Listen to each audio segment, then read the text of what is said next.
Hola, ¿qué tal? Muy buena tarde a todos los asistentes.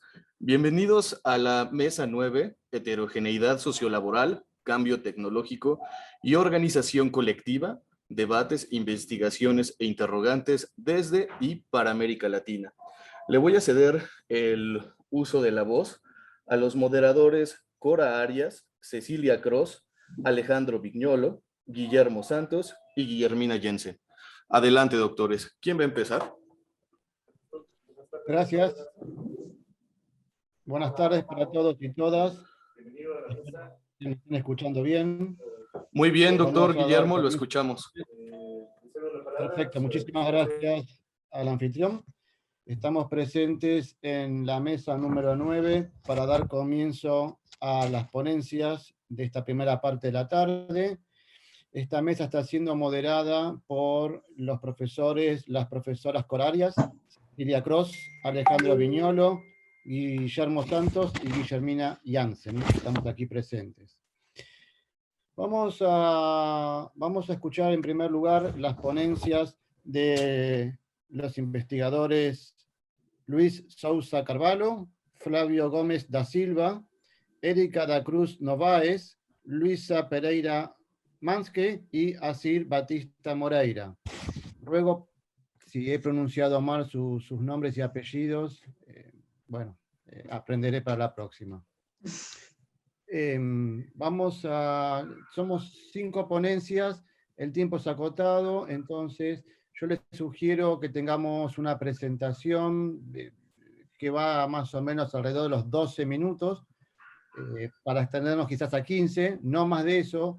Nosotros les vamos a ir avisando a los ponentes para que puedan redondear, y eso nos dará tiempo luego para hacer una ronda general de preguntas.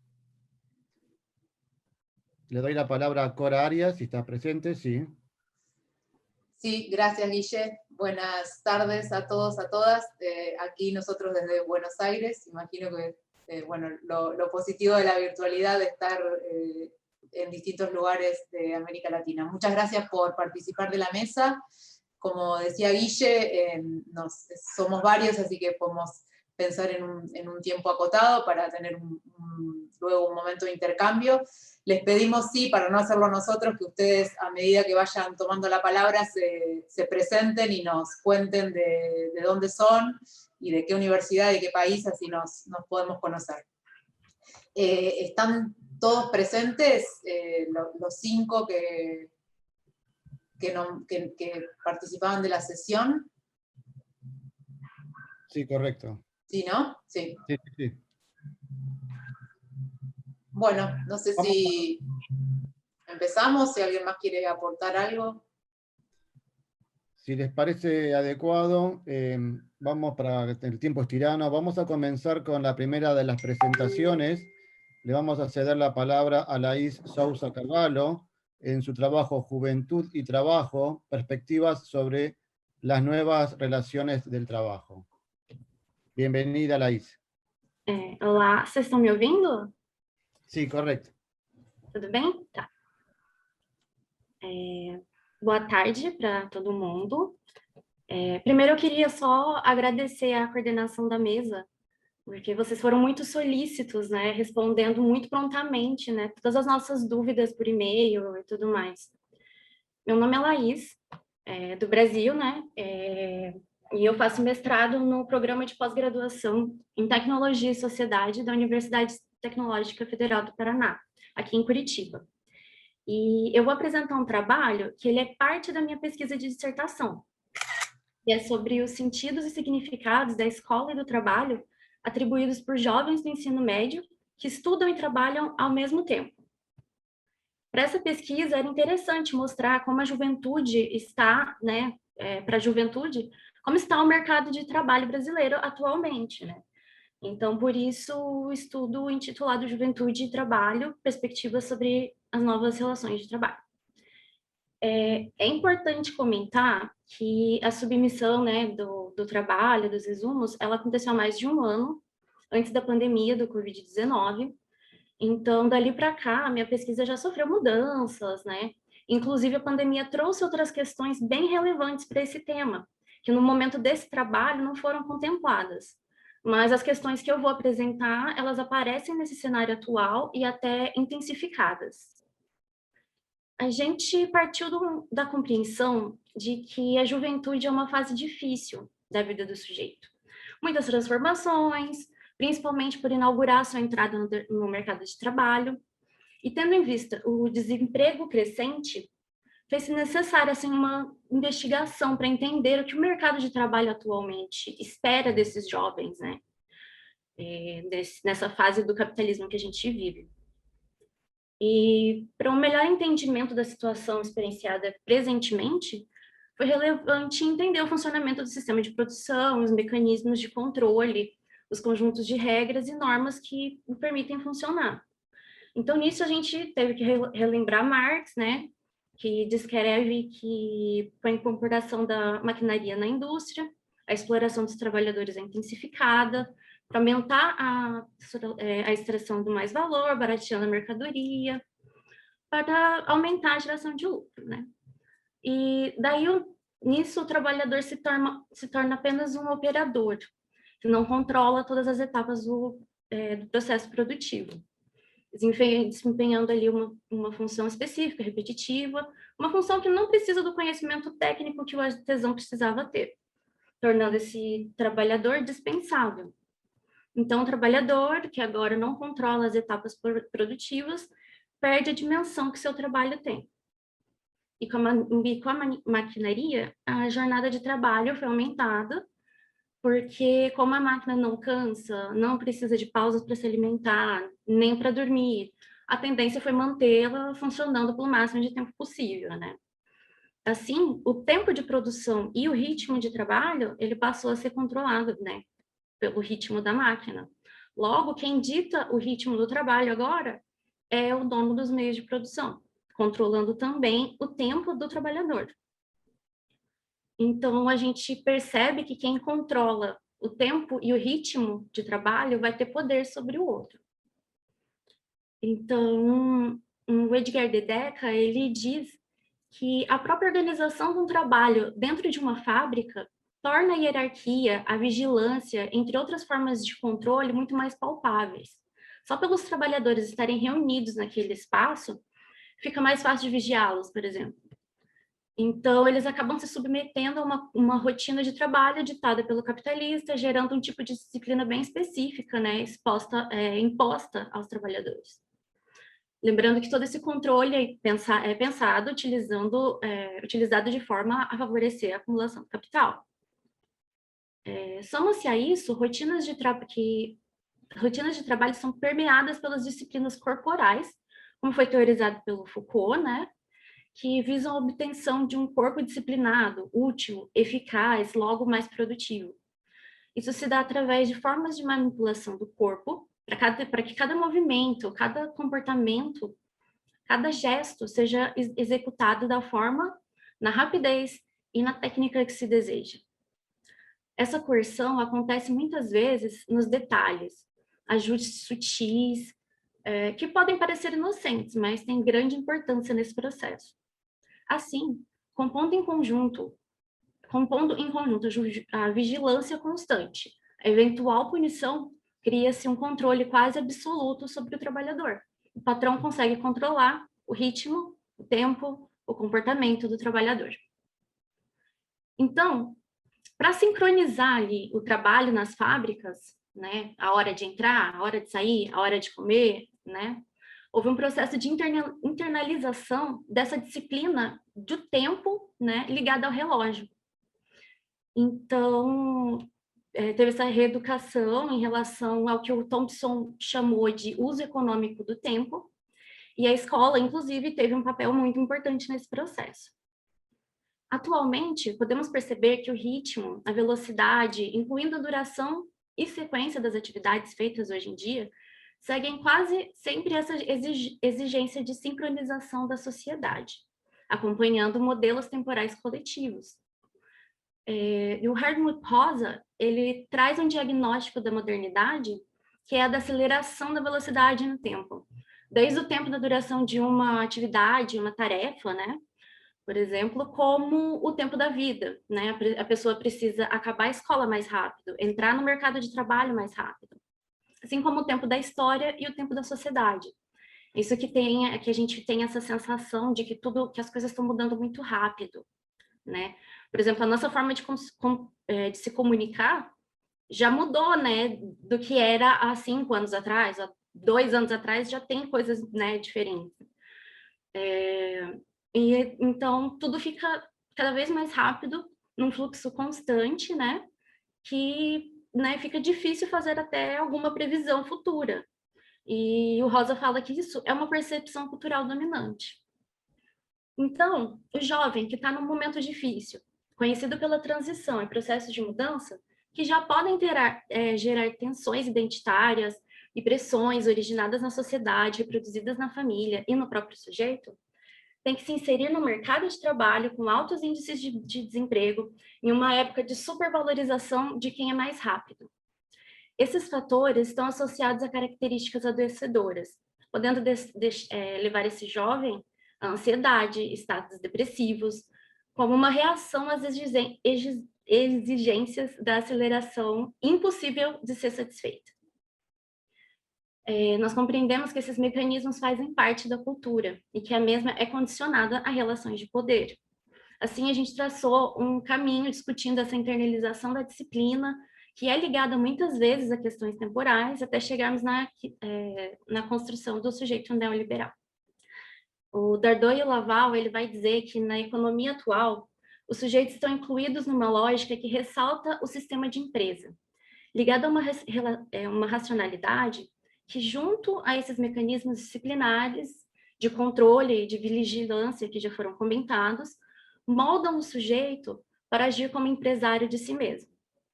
O indivíduo, ele precisa se ver como uma empresa que vende um serviço, que nesse caso vai ser o trabalho, e não como um trabalhador. E essa falta de identificação leva a uma individualização, que pode comprometer, inclusive, lutas coletivas por melhores condições de trabalho.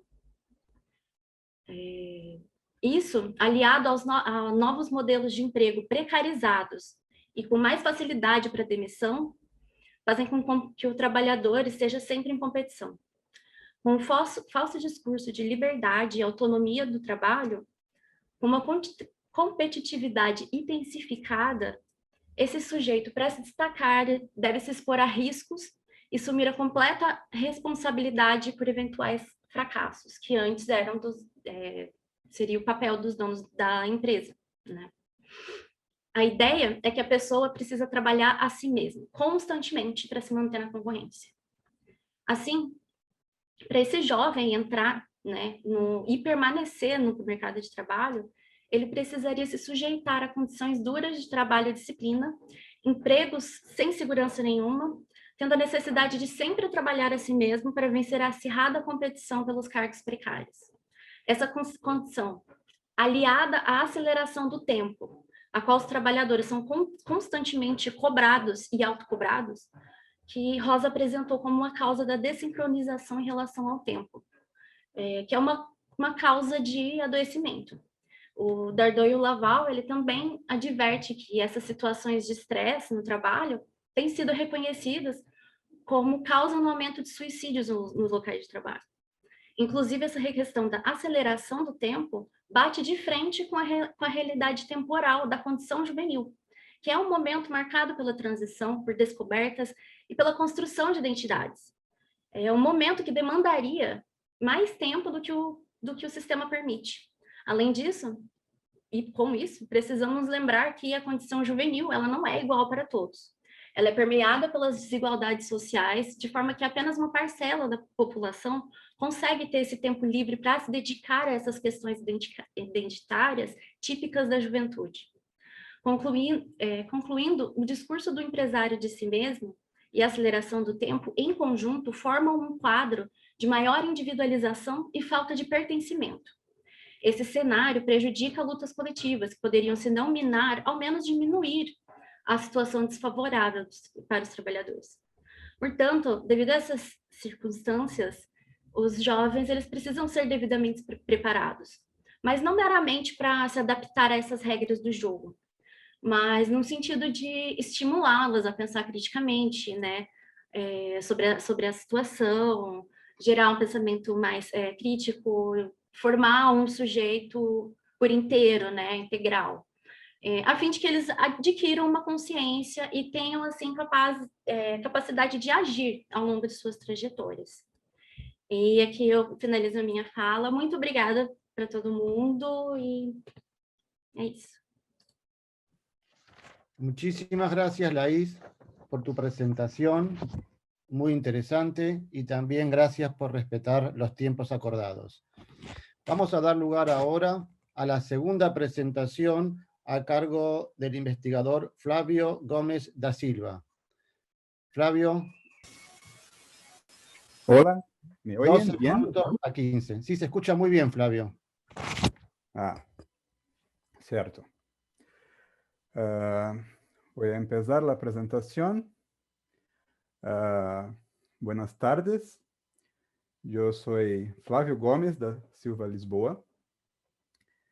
Yo soy estudiante de doctorado en la Universidad Tecnológica Federal de Paraná. Yo conozco la Laís Souza, es colega del curso. Yo vivo en Curitiba, Paraná, en la sede de la universidad. Bueno, mi artículo presenta el proyecto y los primeros resultados de una investigación doctoral académica que explora las conexiones entre los conceptos de aprendiz, economía solidaria, software libre y tecnología social en el contexto de la empresa de tecnología de la información. La motivación para la investigación nació de la percepción de los desafíos que enfrentan los adolescentes jóvenes para ingresar al mundo laboral en un contexto de aumento del subproletariado, trabajo precario y salarios en el sector de servicios, combinado con el reemplazo de actividades asalariadas y manuales de herramientas automatizadas y robóticas. La investigación realizada por la Organización Internacional del Trabajo muestra que la tasa global de desempleo juvenil es 3 veces mayor que la tasa de adultos. Otra investigación muestra que los jóvenes adolescentes en Brasil son más pesimistas sobre la tecnología que los ancianos. Según esta segunda encuesta, la tecnología brinda a los jóvenes la posibilidad de reducir la cantidad de empleos en el futuro. Esta investigación se originó a partir de la observación de dificultades de aprendizaje de programación por parte de aprendices adolescentes y la preocupación por su posterior ingreso al mercado laboral. Entre 2014 y 2018, varios aprendices que trabajaron en el desarrollo de software fueron monitoreados y se realizaron análisis para construir una metodología de enseñanza que produciría resultados en el corto tiempo del aprendizaje. A lo largo de este monitoreo, el autor de la investigación realizó estudios para un programa de maestría que abordaba la relación entre el software libre y la economía solidaria. En el medio de la investigación, el autor descubrió que había una empresa de economía solidaria que vendía servicios de tecnología de la información producidos con software libre, y luego cuestionó si esta alternativa podría concebirse como una posibilidad laboral para los aprendices. Una alternativa al desempleo, según Singer, es la economía solidaria. Singer afirma que las empresas colectivas basadas en este concepto nacieron precisamente del desempleo masivo. Sin embargo, la presencia de jóvenes en empresas de economía solidaria en Brasil parece mínima, según datos del Instituto de Investigación Económica Aplicada. La economía solidaria es una designación para un modo de producción de bienes o servicios cuyos principios básicos son la propiedad colectiva o asociada del capital y el derecho a la libertad individual. Para Geiger, es esencial que existan factores positivos para que la economía solidaria sea atractiva como alternativa para el mundo laboral, ya que no se presenta como un camino obvio. Dagnino afirma que a economia solidária necessita uma tecnologia social, um nome conciso para a tecnologia, para a inclusão social, para poder implantar-se e expandir-se. Especificamente, com respeito à inclusão de los jóvenes em la economia solidária, como uma forma alternativa de ingressar ao mundo laboral, surge uma pergunta sobre que tecnologias sociais seriam necessárias. Há similitudes entre los conceptos de tecnología social y software libre. Ambos comparten la característica de adaptarse a un pequeño tamaño de empresa, de liberar el potencial físico y financiero y la creatividad del productor directo, de la posibilidad de reducir el costo de producción, de identificarse con el desarrollo de ideas, de no discriminación entre el jefe y los demás, y la dificultad de concentrar el poder basado en el conocimiento como medio de producción es colectiva. En este contexto, dentro del escenario particular de la ley de aprendizaje, que es una ley para inclusión de jóvenes en el mundo del trabajo en Brasil, y considerando la característica de la autogestión como un elemento común entre la economía solidaria y el software libre, surge la pregunta de mi investigación de doctorado. En una empresa heterogénea de tecnología de la información, ¿cómo perciben la autogestión los jóvenes estudiantes cuando se enfrentan al paradigma del desarrollo de software libre y abierto?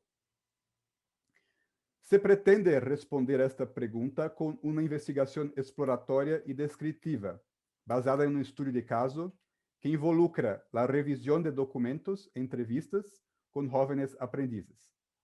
Entre los documentos que se revisaran, se encuentra el material didáctico para capacitar a los aprendices, lo que lleva a la pregunta secundaria de la investigación.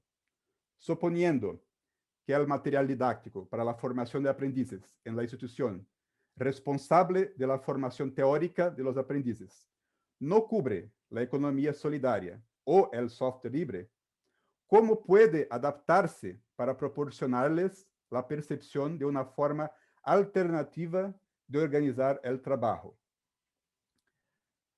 Esta es una investigación exploratoria y descriptiva en relación a sus objetivos y documental con un estudio de caso en relación con los procedimientos metodológicos. Es una investigación cualitativa en relación con los resultados. Se describieron 7 procedimientos metodológicos para esta investigación. 1. Búsqueda bibliográfica. 2. Definición del marco teórico. 3. Definición de las unidades de análisis, de acuerdo con las instituciones involucradas. Este procedimiento implica la definición de los aprendices a entrevistar y la definición del material didáctico a ser estudiado y revisado. Esto ya fue hecho. Para hablar los resultados. La pregunta secundaria de la investigación se planteó suponiendo que el material didáctico para la formación de aprendices en la institución responsable de la formación teórica no abordaba la economía solidaria o el software libre.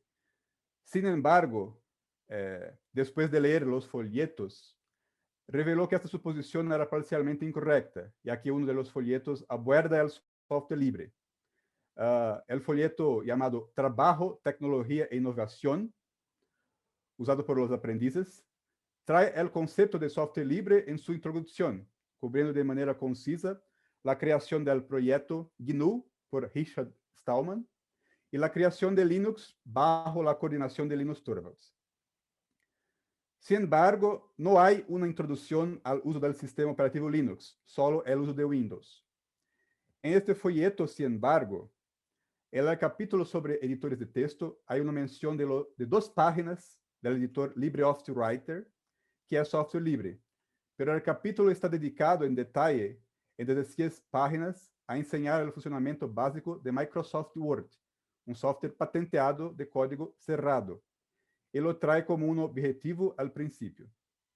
Del mismo modo, el capítulo sobre editores de presentaciones tiene como objetivo enseñar en 14 páginas el uso de las características principales de Microsoft de PowerPoint, mientras que la alternativa gratuita LibreOffice Impress solo tiene una mención en media página.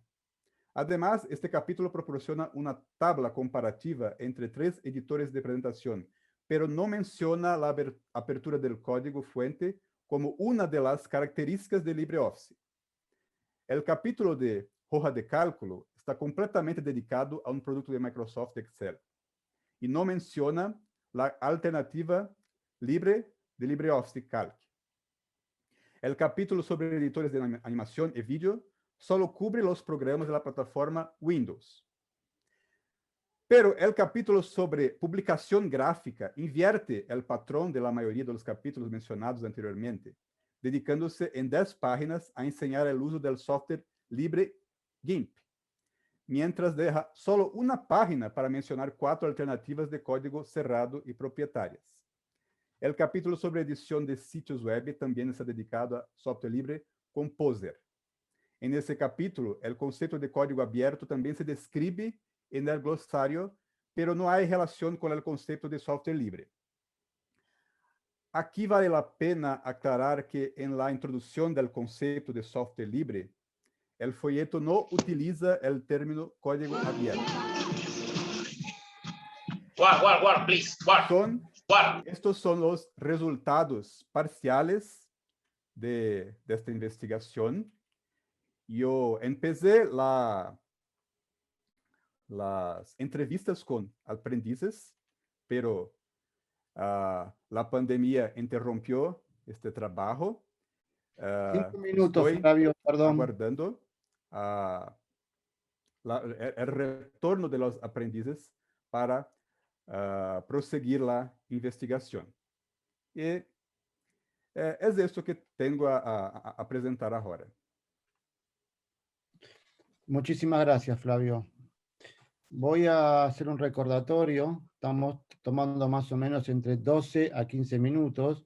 Yo les mando por el correo, por el chat privado, les mando un aviso cuando falten 5 minutos o les hago una seña por la cámara.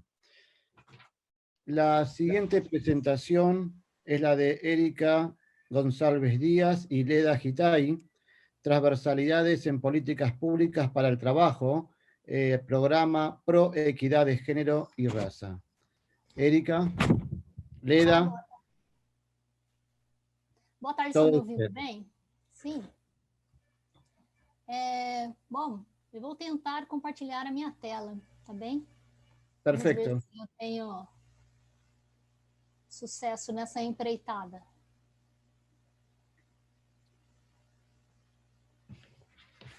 Bom, não estou conseguindo, então vou apenas falar e aí eu descrevo os gráficos e os elementos e as figuras que inserir na apresentação. Compartir pantalla.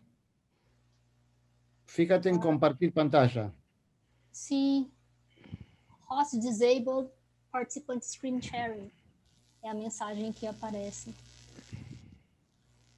Eu acho que não está habilitado para compartilhamento de tela. Bom, mas enfim. Sou aluna do programa de pós-graduação do Departamento de Política Científica e Tecnológica da Unicamp, orientada pela profesora Leda. Erika, perdón la interrupción, ¿ya tienes habilitada la opción de compartir pantalla? La puedes poner si gustas. Ah, sim, graças.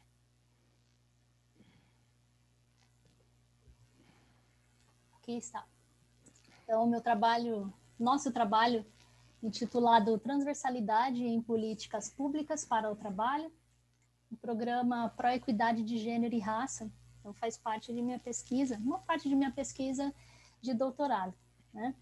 Tem como objetivo discutir os limites e as possibilidades do programa Pró-Equidade de Gênero e Raça a partir de uma perspectiva transversal, né, sobre gênero e raça no mercado de trabalho. Numa contextualização geral, bom, considerando que o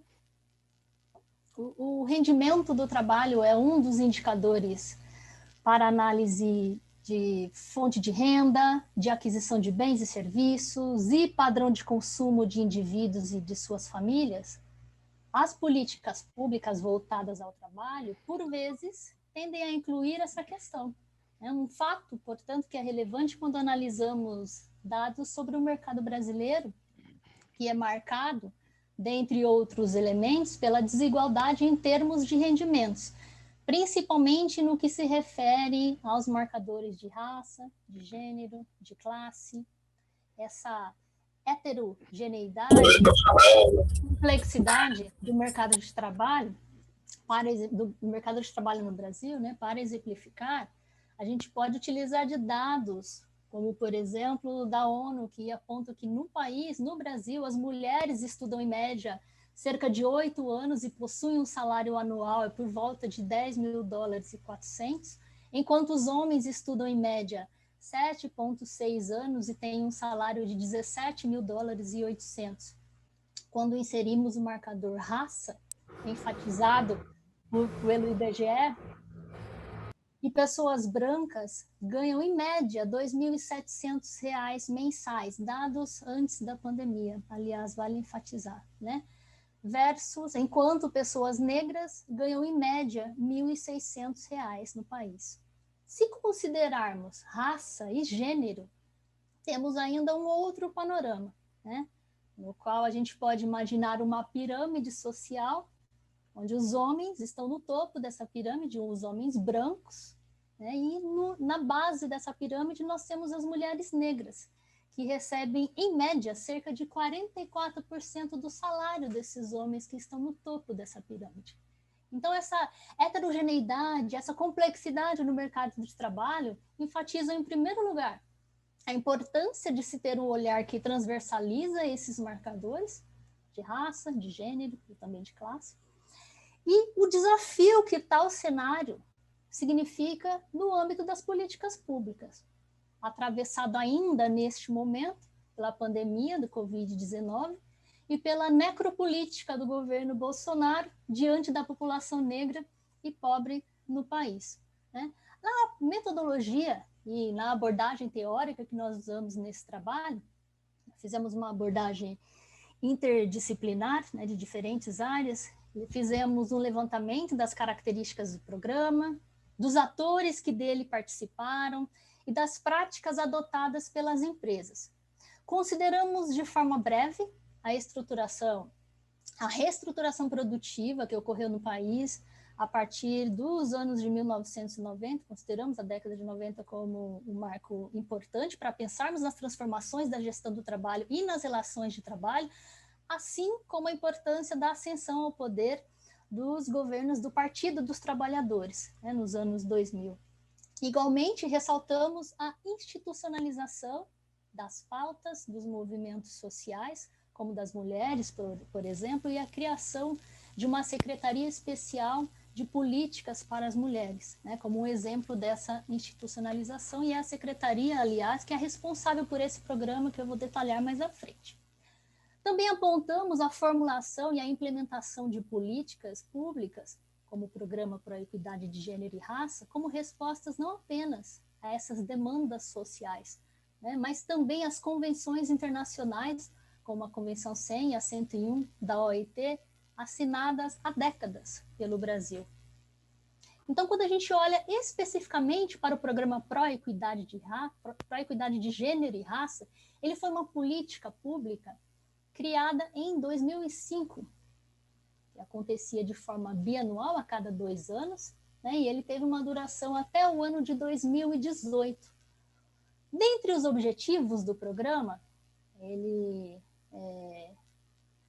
enfatizava um caráter de eliminar as discriminações na inclusão, na permanência e na ascensão de mulheres e pessoas negras no mercado de trabalho. Visava estimular as empresas a criarem oportunidades iguais a homens e mulheres através das chamadas boas práticas de gestão. E também tinha por objetivo criar novas concepções nas relações de trabalho. Inicialmente, esse programa, lançado pelo governo federal em 2005, ele era voltado exclusivamente às empresas públicas. Iniciou-se, inclusive, no chamado, na época, entre as pessoas entrevistadas para essa pesquisa, o maior PIB das empresas públicas, né, que eram as empresas do ramo de energia no Brasil. E a partir da sua terceira edição, ele se expandiu para empresas privadas. A participação das empresas ocorria de forma voluntária.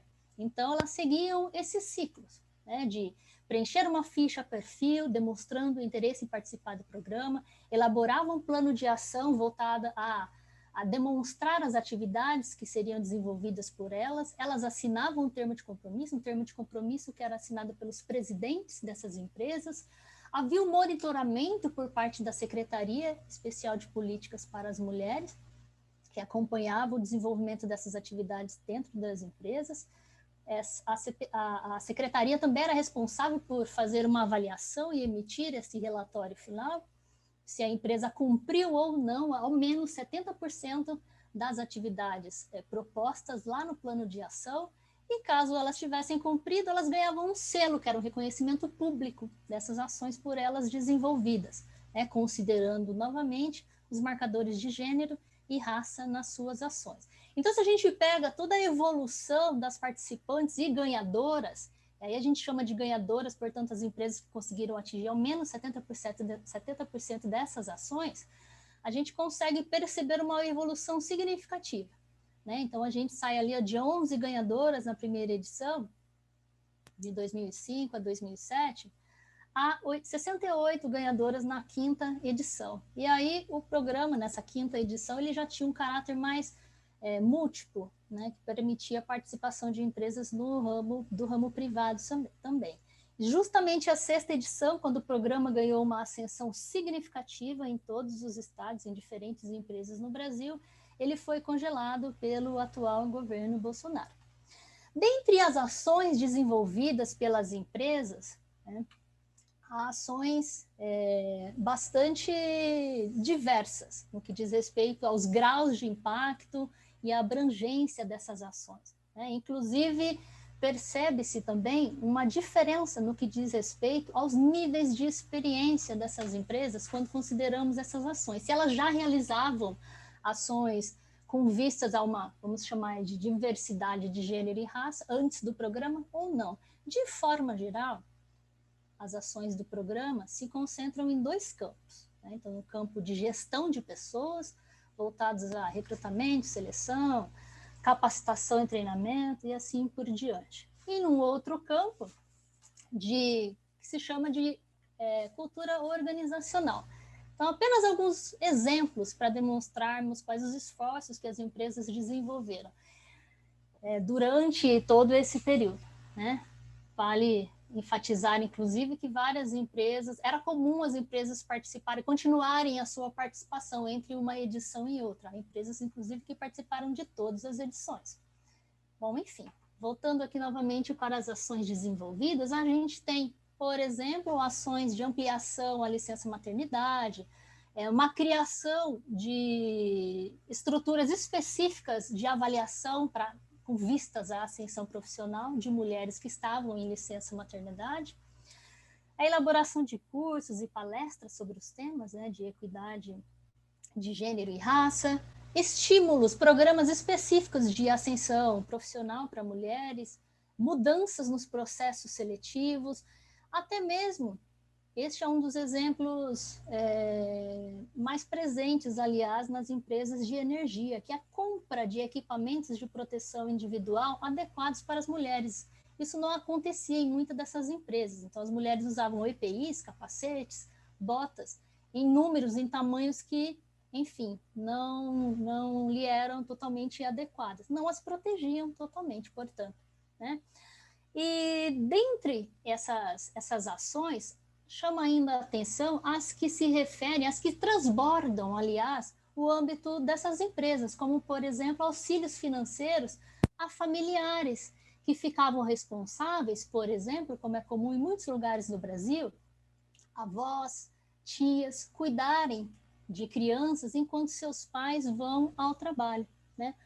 No outro âmbito da cultura organizacional, tal transbordamento ele é ainda mais explícito, quando a gente percebe, por exemplo, que várias empresas inseriram as suas ações ou incentivaram os seus parceiros de negócios a também participarem do programa, como, por exemplo, alguns bancos no Brasil inseriram o que eles chamaram de cláusula social na concessão de empréstimos, assim como modificações nas propagandas e peças publicitárias, revisão de linguagens, cursos e treinamentos, estabelecimento de canais de denúncia de assédio moral, e, enfim, né, algumas parcerias até com universidades para que essas empresas tivessem um aporte teórico, metodológico no que diz respeito a essa ação, dentre outras.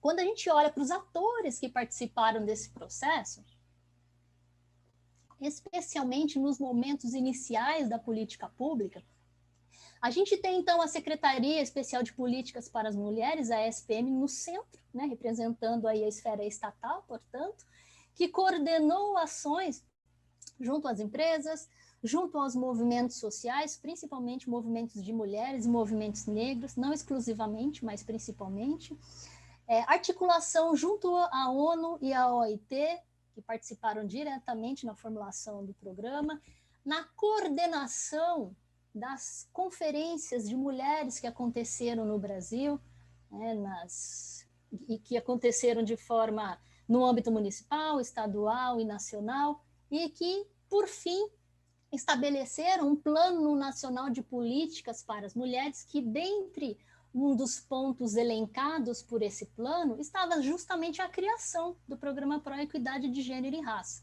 Dentre esses atores também evidencia-se a grande multiplicidade dos comitês técnicos e avaliadores no que diz respeito às universidades e institutos de pesquisas que compunham esses comitês, que representavam todos os estados do Brasil. Então, quando a gente olha para essa rede que foi criada pela SPM, a fim de inserir na agenda aquelas pautas de movimento social, formular e implementar uma política pública, percebemos uma abrangência significativa, uma participação significativa dos atores, né? Então, indo já para as considerações finais sobre o programa, tendo em vista essas características que eu apontei do mercado de trabalho no Brasil,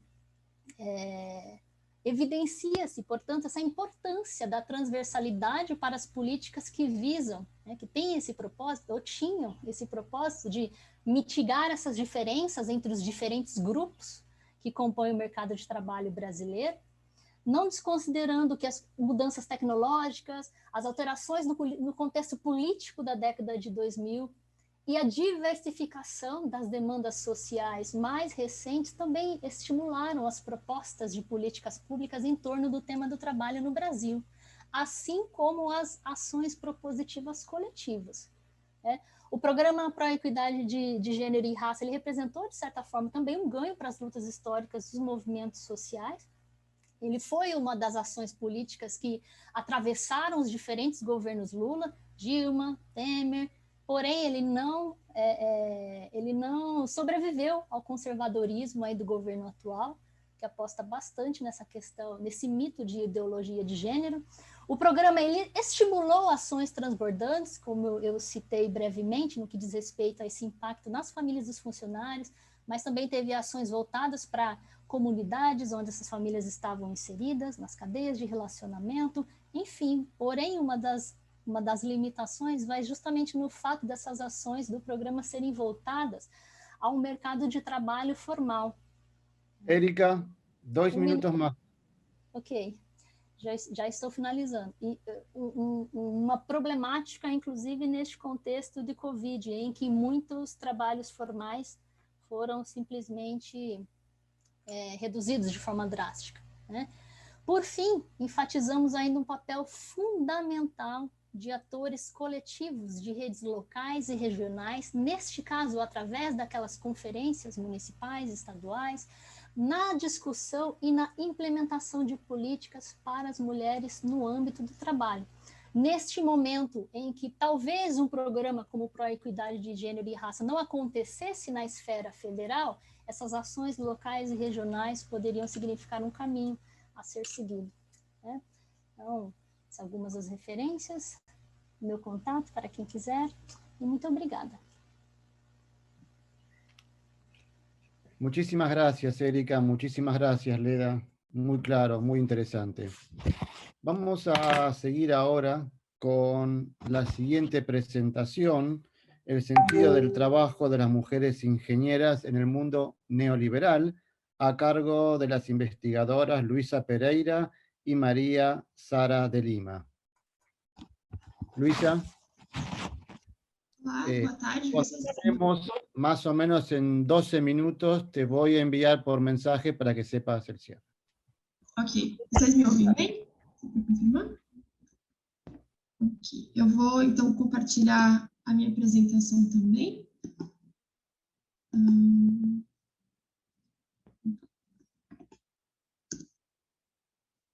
Ok. Bom, então boa tarde a todos e todas.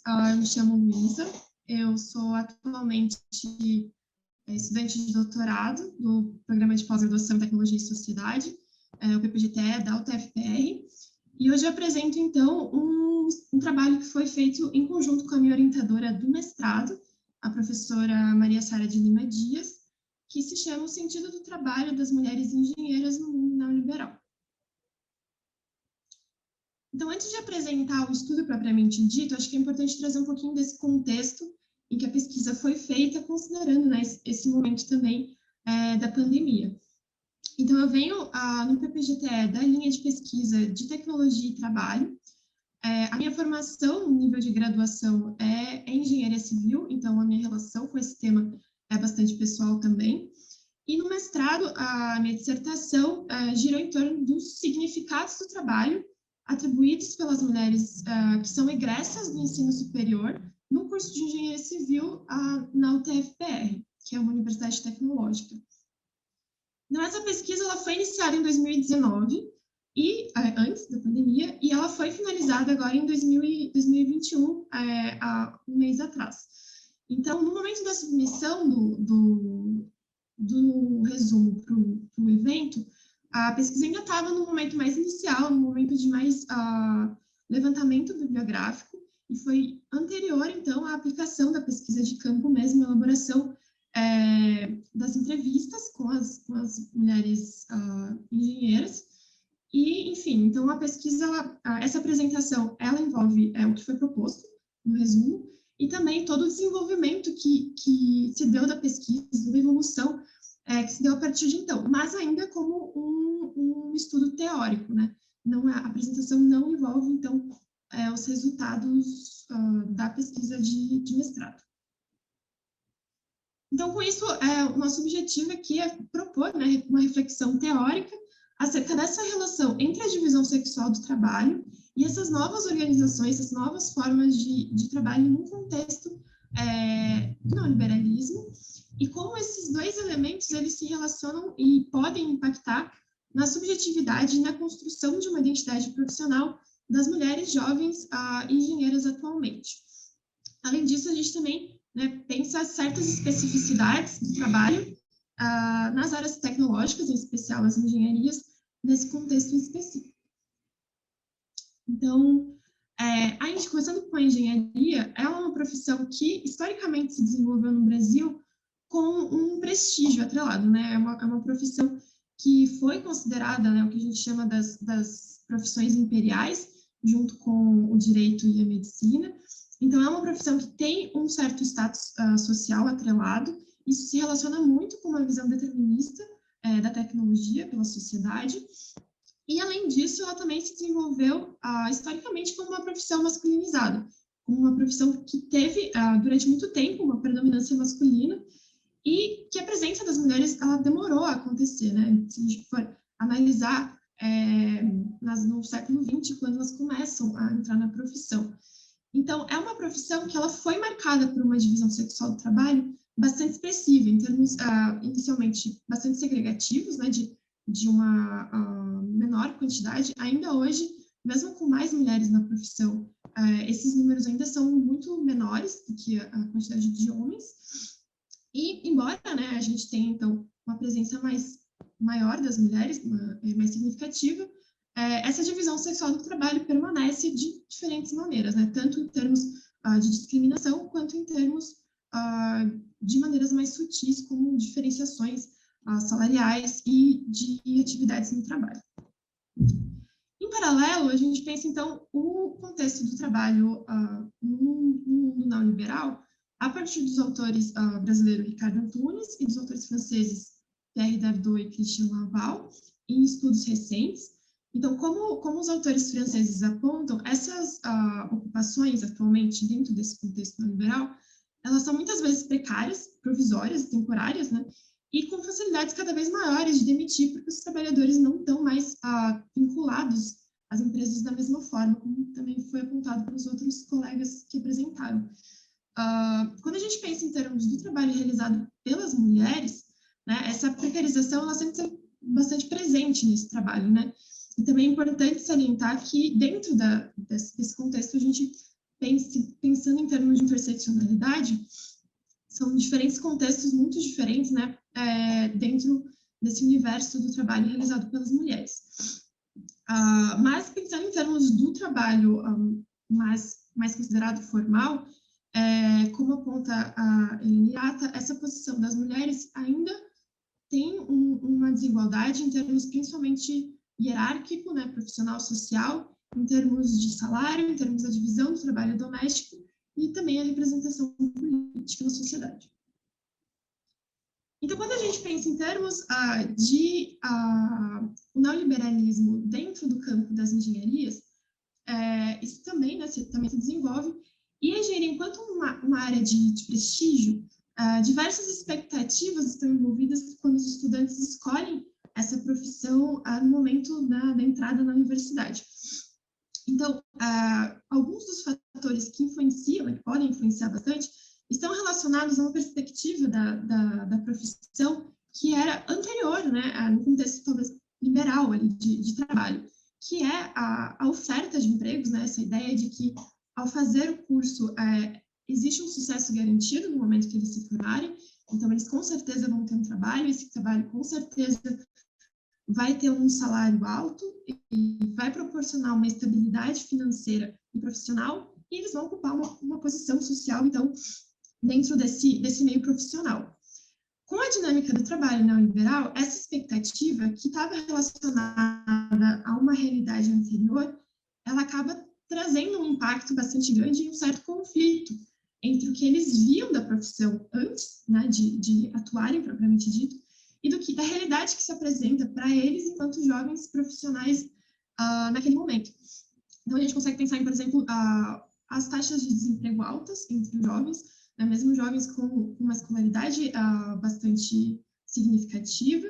Então, a facilidade das demissões, os vínculos de trabalho mais precários, né? Então, muitas vezes o trabalho que é feito por um tempo determinado, o trabalho que é feito em tempo parcial, que traz uma instabilidade, né, uma falta de uma perspectiva de um futuro profissional, da construção de uma carreira, e outros fatores, como o salário abaixo do piso salarial da categoria, né, no Brasil,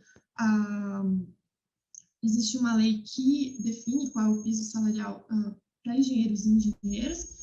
Esse piso é um múltiplo do salário mínimo base no Brasil. Então, há diversas questões envolvendo isso, né? O salário que ele não é pago como deveria dentro dessa categoria. E todos esses fatores, então, são intensificados quando a profissão atravessa algum tipo de crise. Então, no caso da minha pesquisa, eu analiso o contexto da engenharia civil, e o mercado da construção civil no Brasil atravessou um período de crise econômica bastante significativo nos últimos anos, isso impactou consideravelmente em como esses jovens estudantes, esses jovens profissionais, se viam enquanto profissionais quando se graduaram e que tipo de oportunidades eles visualizavam ali profissionalmente. Então, todos esses elementos, né, pensando aqui em termos tanto de homens quanto de mulheres, podem influenciar significativamente em como, nas subjetividades desses jovens profissionais, como eles se veem enquanto engenheiros e engenheiras, e como esse conflito, né, de perspectivas que eles tinham, do que eles esperavam para o futuro e do que realmente se mostra para eles na realidade. E quando a gente pensa em termos das mulheres, isso se torna ainda mais complexo, porque considerando essa divisão sexual do trabalho, que se faz presente bastante fortemente ainda hoje nas engenharias, essas dificuldades que elas têm em adentrar na área, né, em se inserir na área, realizando aquelas funções dos quais elas se graduaram, né, atuando como engenheiras, se elas assim o quiserem, se torna mais complexo, porque essa inserção já é mais dificultada pela divisão sexual do trabalho. Então, elas já presenciam, em termos de uma análise pensando no gênero, uma precariedade das condições de trabalho por todas as discriminações que precisam ser enfrentadas, não só no trabalho, mas antes, né, em termos da formação universitária, o que muitas vezes faz com que essas mulheres desistam, né, dos cursos ou de exercer realmente a profissão para a qual elas se graduaram. E essa dificuldade, então, pode gerar diversas instabilidades e que afeta, né, pode afetar a subjetividade e também como elas se veem enquanto engenheiras, né, a identidade profissional que elas conseguem construir ali dentro da profissão.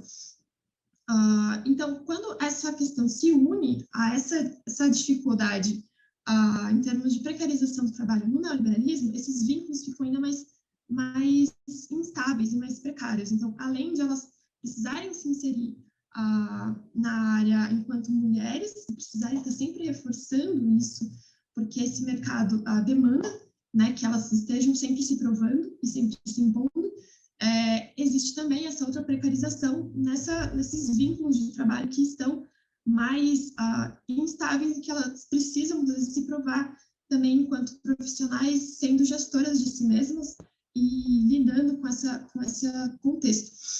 Na minha pesquisa, eu entrevisto mulheres, somente mulheres, e elas tratam isso, né, de diferentes maneiras, essa dificuldade que elas sentiram de se inserir no trabalho, e entre outras questões, né, de precarização, como o trabalho como profissional, pessoa jurídica, e não como contratada nas empresas. A questão do salário mínimo da categoria também é tratada até com comentários, né, fazendo piada sobre, porque realmente não vai ser dessa forma mesmo, então melhor nem se iludir. E entre outros fatores que se relacionam com essa análise teórica. Então, para concluir, né, algumas considerações finais, a gente identifica, então, algumas especificidades desse trabalho nesse campo das engenharias, que é um campo com um certo status social, dentro desse contexto neoliberalista, que é esse conflito, né, entre o que era esperado desses jovens profissionais e o que se apresenta na realidade nesse cotidiano da profissão desses jovens profissionais. E no caso, então, das mulheres engenheiras, essa situação se torna mais complexa, porque elas precisam, continuam tendo que lidar com essa divisão sexual do trabalho e essas discriminações que acontecem nesse campo, que é predominantemente masculino, se mantém predominantemente masculino, e, ao mesmo tempo, também garantir essa permanência na profissão por conta dos elementos de precarização dessa organização do trabalho no neoliberalismo. Então, toda essa instabilidade nessas jovens profissionais podem influenciar e impactar a subjetividade e essa visão de si mesmas enquanto trabalhadoras bem-sucedidas, né? O que significa, então, ser uma profissional formada em engenharia e ser bem-sucedida dentro desse universo. Então, esses fatores apontam a importância, então, da gente continuar estudando não só as mulheres dentro das engenharias, mas as condições de trabalho que permeiam esse trabalho das mulheres atualmente. Então, aqui algumas referências dos slides. É isso. Obrigada e meu contato. Muchísimas gracias, Luisa. Muy interesante, muy claro. Vamos entonces a continuar ahora con la última presentación de esta primera parte de la mesa. Trabajo, sentido y precarización, a cargo de Asir Batista Moreira. Y luego de esta presentación vamos a dar lugar a una ronda de preguntas. Quienes tengan preguntas para hacer pueden levantar la mano y vamos dándoles uno a uno la palabra para que no hablemos todos al mismo tiempo. Adelante, Asir, muchísimas gracias. Eu que agradeço. Muito boa tarde a todos e a todas.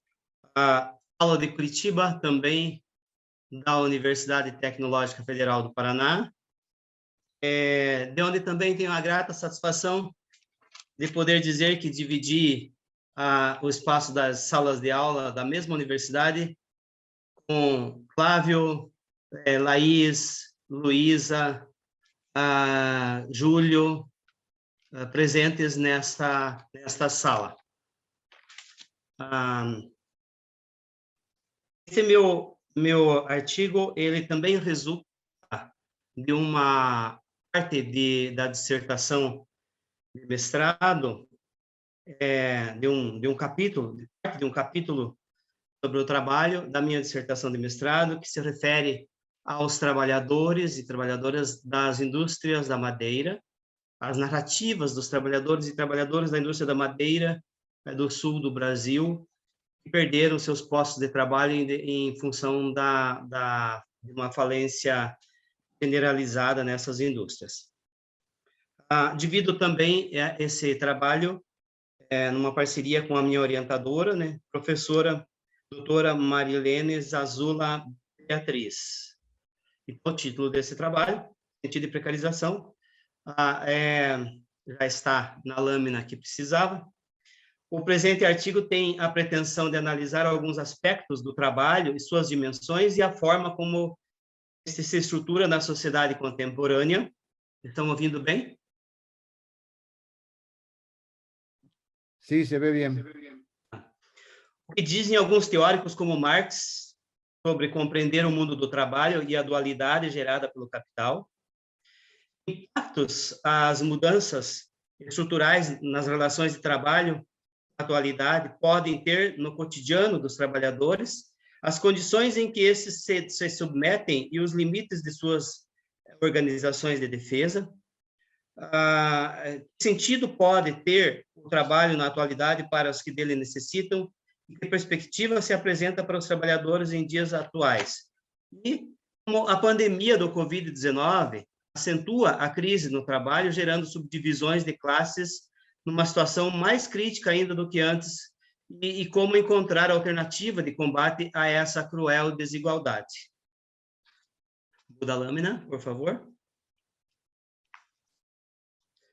Eu vou começar essa reflexão pelos anos 80 do século passado, século XX, embora muito do que afeta o mundo do trabalho anteceda essa época. Se o tempo permitisse, poderíamos retroceder até a metade do século passado, quando o fim da Segunda Guerra Mundial altera a configuração do mundo do trabalho. Nos países periféricos, com ênfase na América Latina, a atual crise no mundo do trabalho pode resultar de vários fatores, mas especialmente 3 deles podem ser considerados marcantes nesses últimos 20 anos. Vou elencar, então, esses 3 fatores indispensáveis para esta análise. O neoliberalismo do fim do século XX, a crise econômica de 2008 e a pandemia de 2021. Câmbia lá, Tídia, por favor. Primeiro, o projeto... Desculpe, retorna a lâmina. O primeiro projeto neoliberal dos anos 80, implantado pelo sistema capitalista do centro do mundo, como a principal filosofia de mercado para a concretização do processo de, entre aspas, globalização do capital, ao que Antunes chama de processo de financiarização e mundialização do capital, após o esgotamento das estruturas da acumulação fordista-taylorista da primeira metade do século XX, que condicionaram a vida dos trabalhadores do Ocidente. O que era para ser o ideal da sociedade capitalista trouxe consigo uma estrutura tão ou mais cruel para os que vivem da sua força de trabalho, quanto as que lhe antecederam, agora no toyotismo. Muda a lâmina, por favor. Com seu moderno projeto de flexibilização das relações de trabalho, o exercício do trabalhador fazer de tudo no trabalho, esfacelou profissões especializadas e postos de trabalho, dando lugar e valor à flexibilidade, com suas competências tecnológicas e linguísticas, tendo o Brasil, entre outros países da América Latina, como uma extensão do seu laboratório. Apesar da resistência dos movimentos sociais e sindicais, culminou numa vasta e profunda, numa implantação vasta e profunda dessa doutrina na década de 1990, persistindo até os dias atuais, impondo à classe trabalhadora a precarização dos serviços públicos e a flexibilização de seus direitos mediante o aumento da informalidade e do desemprego estrutural, naturalizando assim a exclusão social. Isto é, diziam eles, se o trabalhador não consegue um trabalho, não é só porque o mercado se estruturou dessa forma. É também culpa dele que não se flexibiliza e não se adapta a essa modernidade. Aqui eu dialogo com a pesquisa da Laís, quando ela fala da culpa da falta de trabalho jogada para o trabalhador. Então, é natural que fique de fora do trabalho, vai fazendo aí qualquer coisa para viver. Aliás, é o tempo da valorização do empreendedorismo. Qualquer um pode ser empreendedor, diziam os meios de comunicação. No Brasil, o Sistema S criou até um órgão para apoiar e orientar os empreendedores, o SEBRAE, que oferece consultoria individual a quem quer empreender. Eu falo individual porque esse procedimento conduz a uma busca individual e competitiva pela sobrevivência. Esse conceito da flexibilização e da precarização é destacado também por Antunes, ao afirmar que trata-se de uma hegemonia da lógica financeira que, para além de sua dimensão econômica, atinge todos os âmbitos da vida social, dando um novo conteúdo aos modos de trabalho e de vida sustentados na volatilidade, na efemeridade e na descartabilidade sem limites. O segundo fator, a crise econômica global de 2008, atingindo inicialmente os países capitalistas centrais, seguidos dos periféricos, alcança todos os continentes, quebrando os pequenos empreendimentos, fortalecendo conglomerados econômicos mundiais que desconhecem fronteiras, soberanias e ignoram direitos trabalhistas regionais, contribuindo enormemente para agravar a crise e a consequente precarização do mundo do trabalho, além de fazer exigências aos estados para a implementação de reformas e leis que prejudicariam ainda mais a classe trabalhadora, contribuindo com as diferenças sociais e aumentando o número de desesperançados e excluídos. Aqui na tela a citação de Antunes a respeito dessa crise. Pula a tela, por favor. A Boaventura de Souza Santos, ao publicar há um ano atrás A Cruel Pedagogia do Vírus, faz uma reflexão que complementa a minha afirmação dita anteriormente sobre a crise do trabalho.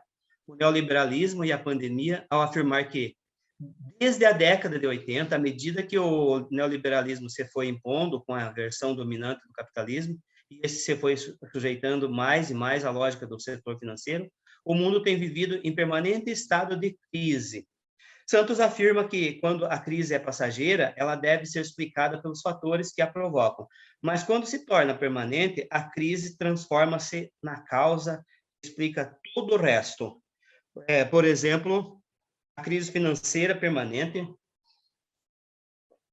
é utilizada para explicar os cortes nas políticas sociais, saúde, educação, previdência social, a degradação dos salários.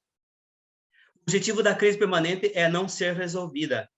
Mas qual é o objetivo desse objetivo, diz Boaventura? Basicamente são dois: legitimar a escandalosa concentração da riqueza e boicotar medidas eficazes para impedir a iminente catástrofe ecológica. Assim temos vivido nos últimos 40 anos. Muda, por favor. Enfim, o terceiro fator, a pandemia do Covid-19. A pandemia vem apenas agravar uma situação de crise que a população mundial tem vindo a ser sujeita. Daí, a sua específica periculosidade. Que potenciais conhecimentos decorrem da pandemia do coronavírus? Eu diria, a pandemia tem nos ensinado todos os dias alguma coisa. Ou ela nos ensina a nos proteger individualmente daquilo que circula pelo ar, que respiramos e não vemos. Isso, muitas vezes, a insistência em aceitar mais facilmente o negacionismo institucionalizado no Brasil. Ou ela nos ensina lições coletivas de que uma pessoa contaminada contamina o grupo com os quais convivemos, então vamos nos dar conta quando já é tarde, muitas vezes. Nos ensina também a lembrar o valor de um afeto, um manifesto no abraço que não podemos dar. Nos ensina a diferenciar a caridade da solidariedade. A primeira é passageira e a segunda é permanente e urgente. E, por fim, nos ensina que a morte é iminente e indiferente à classe ou da insignificância do cargo que ocupamos, mas que os mais afetados são os mais invisíveis, os que não podem se dar o direito de ficar em casa, ou porque têm que sair para trabalhar, ou porque não têm casa para ficar. Descobrimos, por fim, que a ciência e a ética nunca precisaram tanto de afirmação e de critérios jurídicos, que quanto mais forte for o Estado, menos difícil será de solucionar seus problemas. Aí a citação de Santos na tela, sobre essa questão da claridade pandêmica. Mas vamos para a metade do segundo ano de pandemia e continuamos isolados. A ciência é o campo que mais se destaca pela descoberta da vacina em tempo recorde. Embora o negacionismo aponte para medicamentos já descartados pela ciência, a cura ainda está por vir. E essa nós deixamos com generosidade para os cientistas da área da saúde. Mas, para além da saúde, outras questões precisam urgentemente de soluções, e nessa nós, pesquisadores sociais, podemos e devemos entrar. São as questões sociais do combate à fome, à falta de trabalho, à miséria que se acentuou com a pandemia. Boaventura de Souza Santos apresenta algumas alternativas. Pode mudar aí, por favor.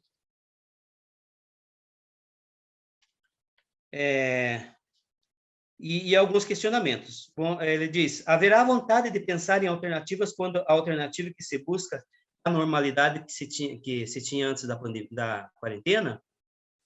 Eu diria, na emergência da fome, a curto prazo, o imediato pós-quarentena não será um período propício a discutir alternativas. A nossa solidariedade pode impedir essa catástrofe diária que também mata. Assim, a economia solidária se apresenta como uma alternativa. A longo prazo, fica a sugestão de Boaventura. Só uma nova articulação entre os processos políticos e os processos civilizatórios será possível começar a pensar numa sociedade em que a humanidade assume uma posição mais humilde no planeta, assuma uma posição mais humilde no planeta que habita. E termino essa com a expressão do Boaventura, dizendo que, quando superarmos a quarentena do capitalismo, estaremos mais livres das quarentenas provocadas por pandemias. Próxima lâmina, por favor. Eu quero agradecer, então, a coordenação deste evento, na pessoa do professor Guilhermo Martins Santos, a oportunidade em poder compartilhar essas poucas palavras. Agradeço aos colegas pesquisadores pela amorosidade em me ouvir nesse momento. Um abraço a todos e que tenhamos um ótimo evento. Antes de encerrar, se me sobra um segundo, se me permitem, 1 minuto, eu gostaria de propor um manifesto nesse evento. Posso?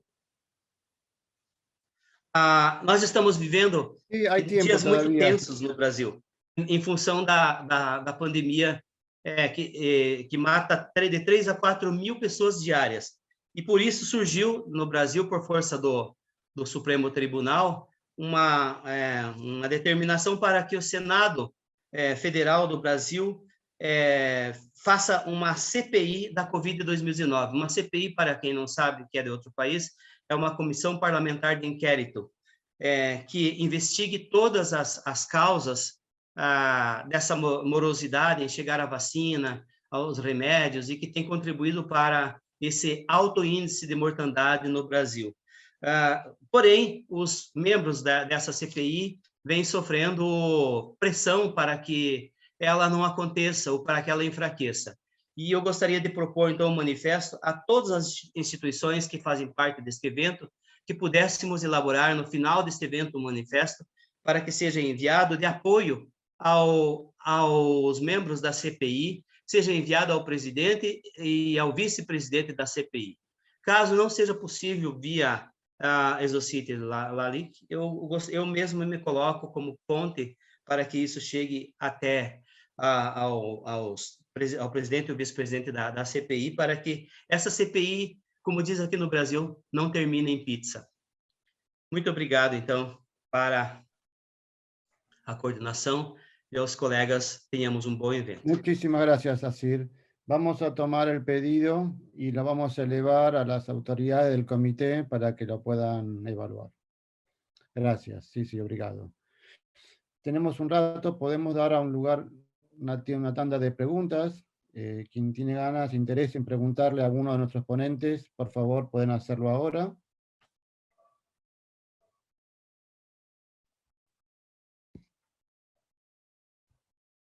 También está disponible el chat al costado de las pantallas para escribir sus preguntas.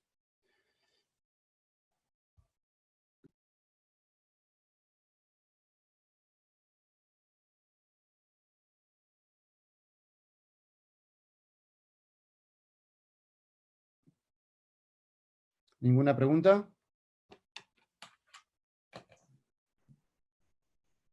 Bueno, hablo yo para romper el hielo, quizás. Por favor, Cora, adelante.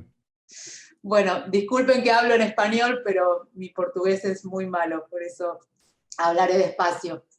Me gustaría hacerles una pregunta a todos en general, ya que por lo que han contado están todos o la mayoría en esa instancia de sus estudios de posgrado y realizando sus disertaciones. Y hay una cuestión, una pregunta, si quieren, un poco más metodológica, que es algo que a mí me viene pasando en los últimos tiempos de mis investigaciones, y quería saber cómo lo estaban viviendo ustedes en esa etapa y qué les pasaba con a la hora de ir a de acceder a su trabajo de campo en Brasil, a ver si había una situación parecida a lo que estamos viviendo, o al menos a lo que yo vivo en Argentina. Hay una cuestión, varios de ustedes hablaron sobre las subjetividades de los trabajadores y las trabajadoras, las identidades de los trabajadores y las trabajadoras, y lo que yo les quería preguntar es cómo ustedes trabajan con categorías de análisis, categorías de estudio. Muchos de ustedes citaron a autores, referentes muy importantes sobre los estudios del trabajo, sobre los estudios de la tecnología, pero que muchas veces ellos estaban analizando, pensando con categorías para un mundo que, no voy a decir que ya no existe, pero al menos que, como todos ustedes relataron, ¿sí? Está muy resquebrajado, producto de todas las transformaciones, sin hacer una mirada determinista, pero sí que la tecnología trajo aparejadas, y por supuesto también, como muchos de ustedes dijeron, de la flexibilización, precarización, instalación de todas estas nuevas modalidades de trabajo. Entonces, hay algo que por lo menos a mí en lo personal me pasa, y quería preguntarles a ustedes, a ver si alguien tiene una reflexión al respecto, que me parece que tenemos que empezar a construir nuevas categorías de análisis, que estamos mirando al mundo del trabajo con categorías desarrolladas en el siglo XX y pensadas para el mundo, ese mundo fordista, que ya no está, y que ahora muchas veces, y eso nos pasa a todos como ustedes, todos los que hacemos trabajo empírico, ¿no? Que vamos y hacemos entrevistas y consultamos con trabajadores y trabajadoras cómo están atravesando el trabajo, cómo nos describen sus procesos de trabajo, y ahí hay un momento en el que, bueno, por lo menos siento que nos faltan categorías, nos faltan formas de analizar todas estas nuevas realidades que estamos atravesando, y que estamos como en ese punto de inflexión, en ese momento en el que por ahí necesitamos repensar nuestros abordajes sobre el trabajo. Es una reflexión que me gustaría por ahí, si alguno o todos ustedes, cómo sienten eso, ¿no? A la hora de uno se está formando, está realizando sus estudios de posgrado, entonces tiene acceso a un montón de bibliografía, ¿no? Es todo ese momento, pero después, a la hora de pensar cómo analizar nuestro caso de estudio, hacer nuestro trabajo de investigación, bueno, ahí, ¿qué les pasa a ustedes si sienten que hay como algo, un momento diferente, o bueno, si por ahí encontraron categorías que les permiten abordar la realidad que están analizando? Es una pregunta general por si a alguien se le ocurre algo para aportar en este sentido.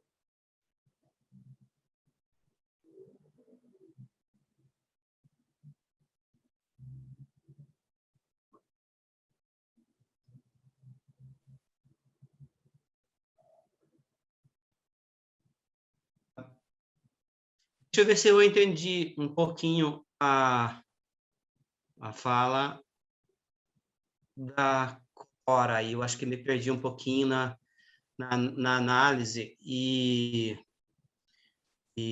mas eu peguei um pouco a respeito da questão das categorias, né, sobre o trabalho, a tua preocupação com relação à precarização também, né, que tem levado cada vez mais, e essa é uma preocupação, para também, que me passa muito pela minha cabeça e pelos meus estudos também, porque também sou oriundo desse campo do trabalho, né? Sou trabalhador também, me coloco sempre como trabalhador, e que nós vínhamos vivendo anterior à pandemia, essa situação de crise e de exploração, principalmente. Por um lado, a crise, né? Mas, por outro lado, mais a exploração dos direitos, a exploração do trabalhador e a retirada dos direitos trabalhistas, reduzindo cada vez mais aquilo que se conquistou com muito sacrifício, com muita luta coletiva, por dezenas de anos, que nos países, pelo menos no Brasil, eu posso falar disso, de que nós fomos perdendo os direitos nos últimos anos, e o arroxo salarial para o trabalhador foi institucionalizado, passando pelo Congresso, muitas vezes a gente acompanhando e sem poder fazer muita coisa também, porque os movimentos sociais, os movimentos de representação também, como eu coloquei no meu trabalho, também foram enfraquecidos, né, de defesa do trabalhador.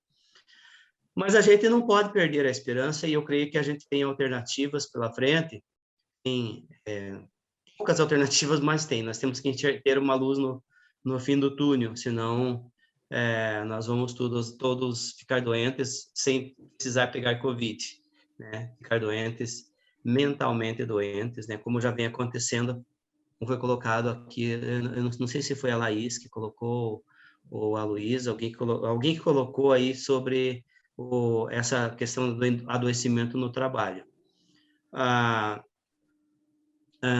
Esse adoecimento no trabalho, muitas vezes chamado de síndrome de Burnout também, em função também dessa pressão sobre o trabalhador, de saber que vai trabalhar muito e ganhar pouco, né? Mas a gente tem, assim, alternativas. Eu e o Flávio aqui, nós participamos de um grupo de estudos dentro da Universidade Tecnológica Federal do Paraná, da UTFPR, que a gente estuda essa questão através da economia solidária, das tecnologia social, né? Porque a tecnologia também, ela contribui para jogar para o trabalhador essa responsabilidade, como disse a Laís ali, né? Jogar para o trabalhador essa responsabilidade. É como que ele não tem o domínio das novas tecnologias, ele vai ficando com as antigas e ele vai perdendo os postos de trabalho.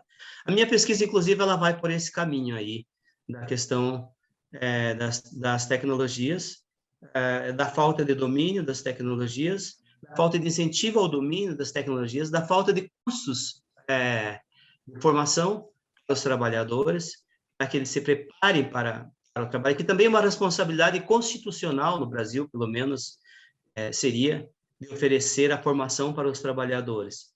Isso, infelizmente, nesses últimos 2 anos, como temos um governo de ultradireita, o trabalhador é o que menos interessa. Então, a formação para o trabalhador, não necessariamente para o trabalhador, todo tipo de formação, mesmo a formação acadêmica, a gente está sofrendo muito com esse governo, retirando os recursos que seriam destinados à educação no Brasil.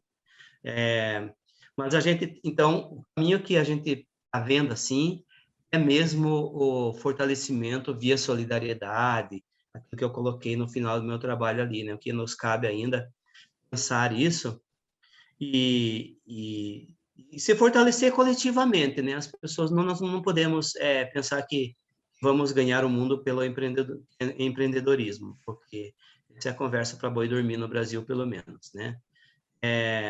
Nós precisamos desse fortalecimento de movimentos sociais e de reconhecimento, de segurar pelo menos a questão jurídica que nos garanta as nossas manifestações de rua, de instituição e assim por diante. Então, creio que seja mais ou menos por aí minha fala. Se alguém desejar complementar ou discordar, também pode.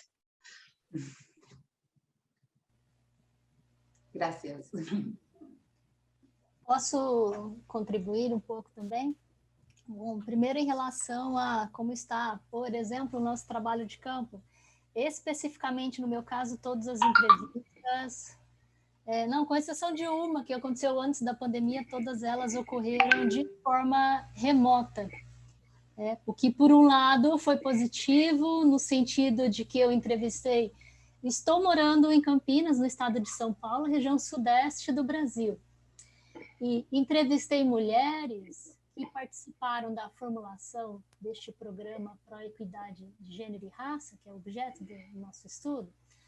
Mulheres que estão na região norte do Brasil, na região sul, no Rio de Janeiro, enfim, que tendo em vista as limitações, inclusive financeiras, na pós-graduação no Brasil, neste momento, né, esse caráter de não precisarmos nos deslocar foi favorável sob esse ponto de vista. Né? Por outro lado, realizar entrevista de forma remota, por vezes a gente não tem, por exemplo, uma aproximação mais significativa com o entrevistado, com a entrevistada, dentre outros aspectos. Então, no meu caso, essa nova forma de realizar, entre aspas, aí, o trabalho de campo foi benéfico de alguma maneira. Né? Entrevistei pessoas do sul, enfim, de todas as regiões do Brasil, acabei tendo essa oportunidade de entrevistar em um tempo mais curto, se comparado a essa necessidade, né, de termos que nos deslocarmos pelo país todo. Eu sou da área de administração de empresas, foi a minha graduação. E para eu chegar nessa esfera de estudar políticas públicas do trabalho, eu tive que percorrer caminhos significativos, inclusive esforços teóricos significativos, né? Com muita ajuda da professora Leda, inclusive. Só abro um parênteses em relação a uma pergunta que fizeram ali no chat, né, sobre necropolítica. Não inseri esse termo na minha tese, na verdade, mais um desabafo, porque é como o nosso colega apontou, o Assir apontou, né? Não tem como a gente estarmos aqui fingindo que não está havendo quase 4 mil mortes no Brasil por dia, né? E não tem como não nos revoltarmos em relação a isso. Mas esse termo, ele foi utilizado de forma muito significativa pelo Achille Mbembe, deixa eu anotar o nome aqui. E aqui no Brasil, a Djamila Ribeiro, a Sueli Carneiro, a Lélia Gonzalez, o Silvio Almeida, vários intelectuais que advêm do movimento negro, né, que têm um papel significativo no movimento negro, se utilizam desse termo, tá bem? São algumas indicações, eu posso escrever todas ali. Mas voltando a esses esforços teóricos, que no meu caso também diziam respeito à minha formação inicial, foram justamente algumas dessas intelectuais, como, por exemplo, a Lélia Gonzalez, que tem uma visão, já tinha, na década de 70, de 80, já tinha uma visão muito significativa do papel, por exemplo, os papéis sociais das mulheres, mas especificamente das mulheres negras no Brasil.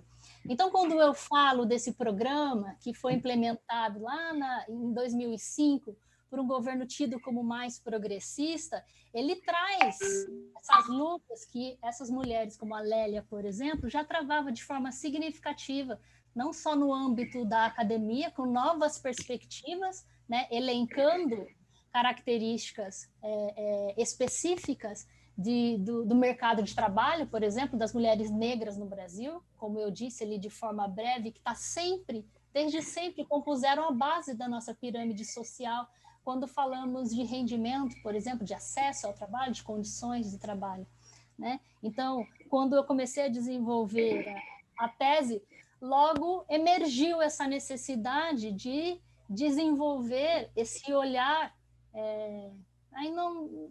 eu não estou nem usando a palavra mais interseccional, porque quando eu me utilizo dessas mulheres intelectuais brasileiras, latino-americanas, elas têm uma visão, já trabalhavam, né, com essa questão de utilizarmos elementos regionais para as nossas análises. Esse é um esforço até que eu venho tentando ter, no sentido de privilegiar os autores latinas, né, para analisar o nosso contexto, que ainda que estejamos reproduzindo de alguma forma os avanços neoliberais do mundo, há algumas características muito específicas do contexto brasileiro, né? Eu não sei se a professora Leda quer complementar, a Leda está aqui também. Tá. Buenas tardes a todos. ¿Me escuchan o no?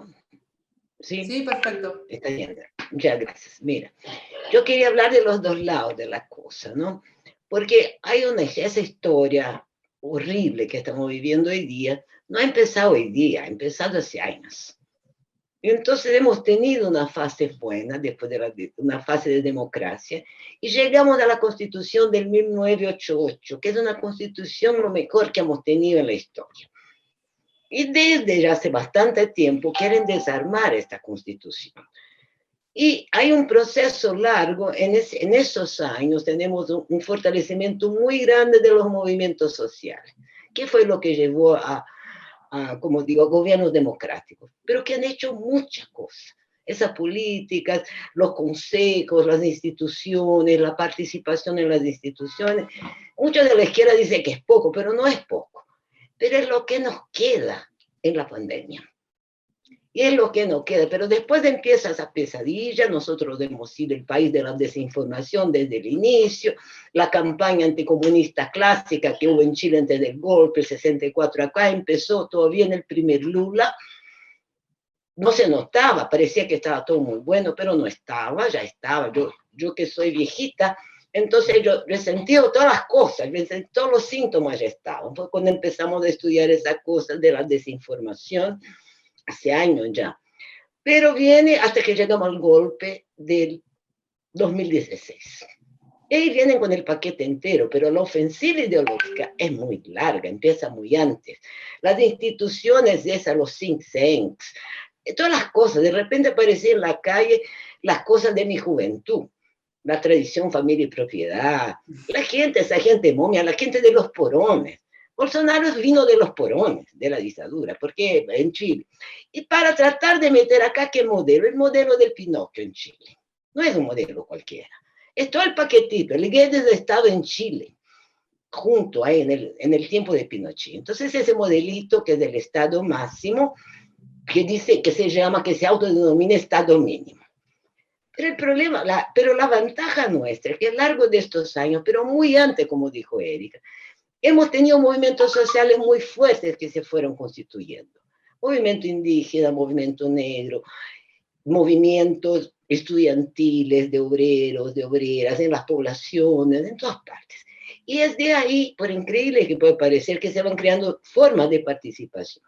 Y hubo una amplificación, y la universidad pública y la educación pública han sido muy importantes, se empiezan a ligar con estos movimientos. Y la resistencia al golpe, a la pandemia, viene de ahí. Puede que no parezca, pero uno cuando cuando nos atacan, uno contraataca. Hay redes muy fuertes de solidaridad que vienen de esos movimientos sociales. Nos están matando. Tenemos una política de salud que es para matarnos. La política de este gobierno, hay un estudio de la Facultad de Salud Pública de São Paulo, muy bueno, con Daisy Ventura y varios otros, mostrando que esa es una política de exterminio. Necropolítica no importa el concepto, es una política de muerte. Es una gente loca que cree que hay, con esa cosa de inmunidad de rebaño, que hay quiere que mate a todo el mundo, soluciona la previdencia. Pero muchas cosas pasó sin que nadie se reclamara. La reforma trabalhista es una reforma de los años, cambian lo que estaba desde Getúlio Vargas, de la década del 40. Y entonces las categorías del trabajo ya empiezan a cambiar hace mucho tiempo. O sea, entonces la gente que estudia trabajo, precarización, ya está trabajando con aplicativos. O sea, Manuela Rodríguez, que va a presentar después, va a trabajar trabaja con la cuestión de cómo los sindicatos usan las redes y usan la informática, las redes, es un tema, ¿no? Pero ya desde hace mucho, los primeros a usar las redes para la internet y esas cosas en América Latina han sido los movimientos sociales, Chiapas, los zapatistas de Chiapas, y después mucha gente. Cuando empezamos a estudiar esas cosas de cultura hacker, encontramos que la gente de las universidades muy metida junto con meta-reciclaje, con los movimientos sociales. Pero después la derecha se apropia de esto, pero con mucho dinero, mucho dinero. Eso es publicidad. Desinformación, fake news es publicidad, marketing político.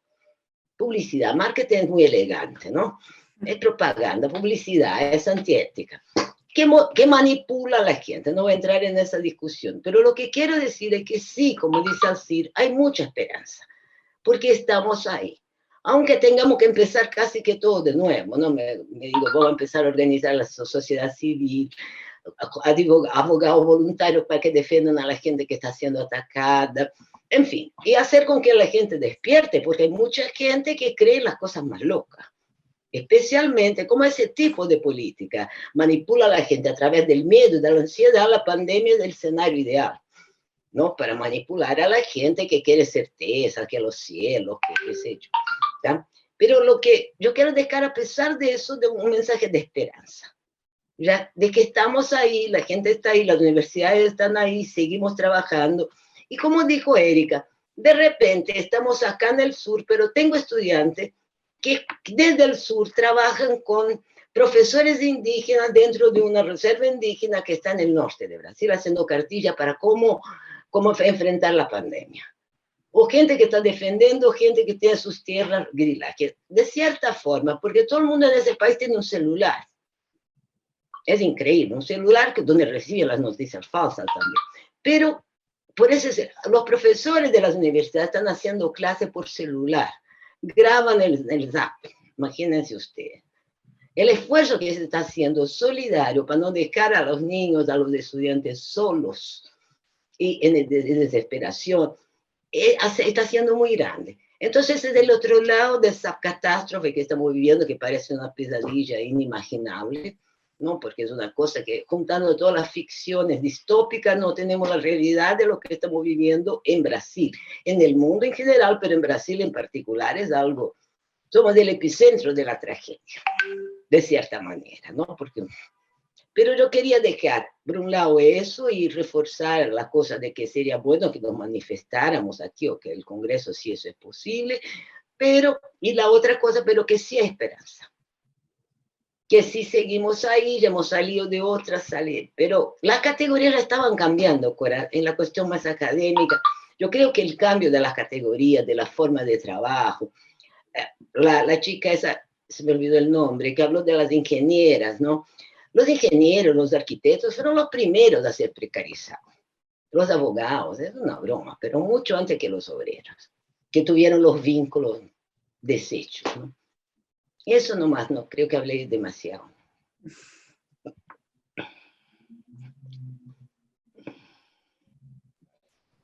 Muchísimas gracias, Leida. ¿Alguien quiere hacer alguna intervención más? ¿Alguna pregunta?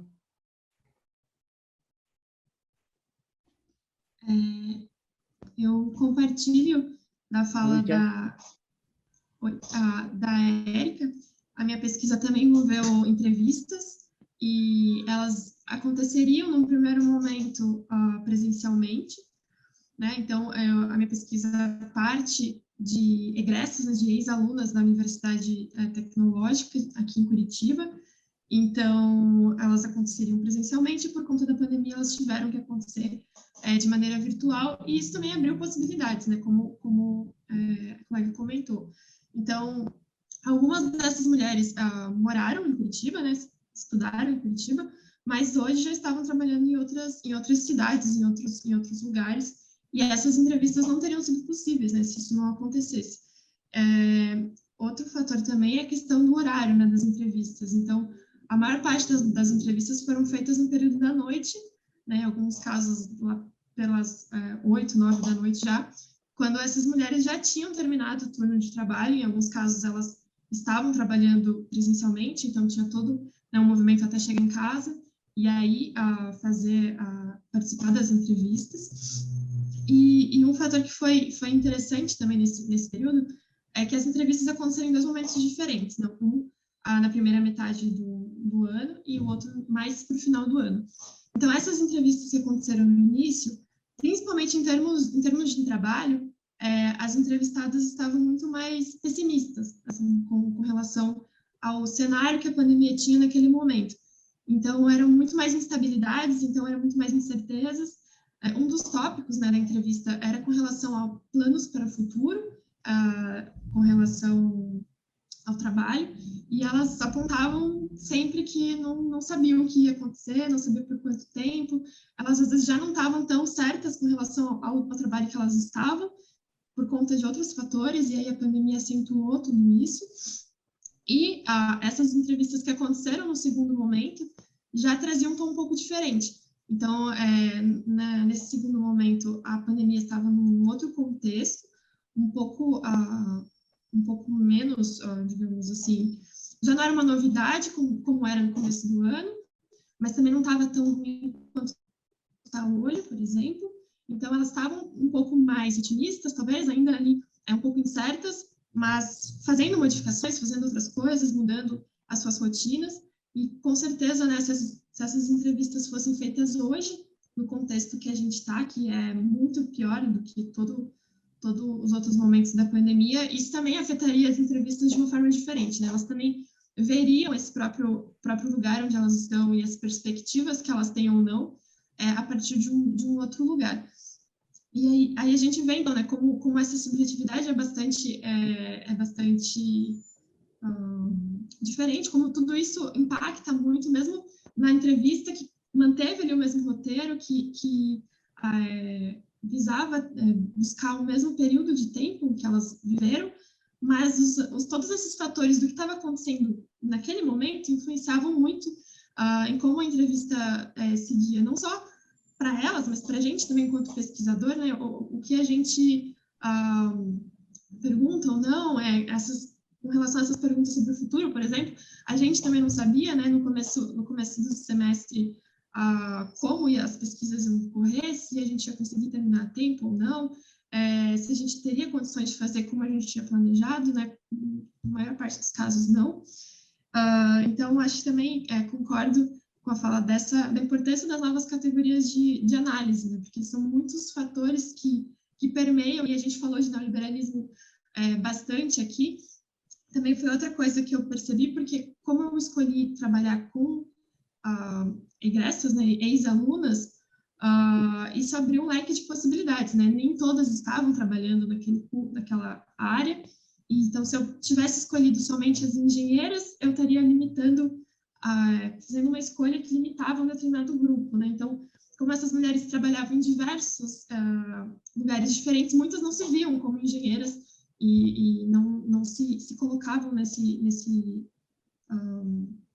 categoria profissional, né? Então, embora elas às vezes trabalhassem em setores da engenharia, né? Mas o fato de elas não trabalharem na função de engenheiras fazia com que isso ficasse muito mais complexo e então essas categorias de análise, se fossem mais limitadas, não abrangeriam esses fatores, né? Então, acho que seria isso. Se alguém quiser continuar, estou aberto. Posso falar? Vocês estão me ouvindo? Sim, perfeitamente. Obrigada. Então, foi igual a Luísa falou, né? Eu também pretendia fazer entrevistas, só que eu tinha um passo antes no meu projeto, que era observação em escola, né? E as escolas fecharam, e tinha que fechar mesmo, né? Mas daí, né, teve essa dificuldade ali. E daí, para encontrar pessoas também foi muito mais difícil, sabe? Mas eu acho que eu vou começar as entrevistas agora, mas as meninas, né, que já conversaram comigo, elas me parece que existe ali uma questão ali de resistência, sabe? Que eu acho que a gente tem que que eu acho que a gente precisa, na realidade, prestar atenção nessas resistências, né? Falar mais sobre isso, mostrar e valorizar essas resistências, né? Porque senão a gente entra num pessimismo e que não tem mais como voltar, né? E é isso.